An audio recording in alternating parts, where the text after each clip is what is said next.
Į gardžiai duonos ir konditerijos gaminiais kvepiančią Biržų duonos krautuvėlę socialinės įdarbinimo agentūros Sopo klientė Brigita atvyko šešėliauti parduotuvės pardavėjos pareigose. Firminėje Biržų duonos parduotuvėje prekiaujama ne tik įvairiais kepiniais, tačiau yra atliekama ir daugybė kitų darbų, kuriuos Brigita ir išbandė. Mergina dirbo su šaldytų gaminių kepimu, sudėliojimu į skardas, programų nustatymu bei išdėliojimu vitrinose. Taip pat turėjo galimybę pasverti gaminius pagal kiekius ir supakuoti juos į dovanų dėžutes bei maišelius. Brigitai teko prisidėti ir prie kavinės zonos sutvarkymo, nuvalyti stalus, nurinkti panaudotus indus, sudėti juos į indų plovimo mašiną, o švarius indus sudėti į jiems skirtas spinteles.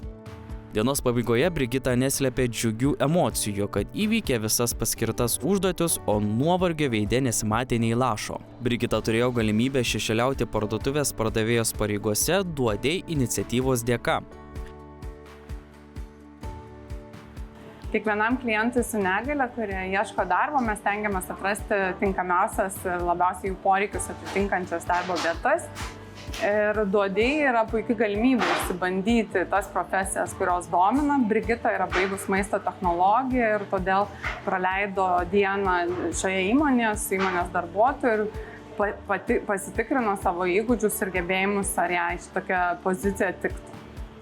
Duodei jau daugiau nei 15 metų visoje Europoje organizuojama darbo šešėliavimo iniciatyva, kai įmonės ir organizacijos kviečia žmones su negalia išbandyti naujas profesijas bei darbo roles. Atraskime vieni kitus.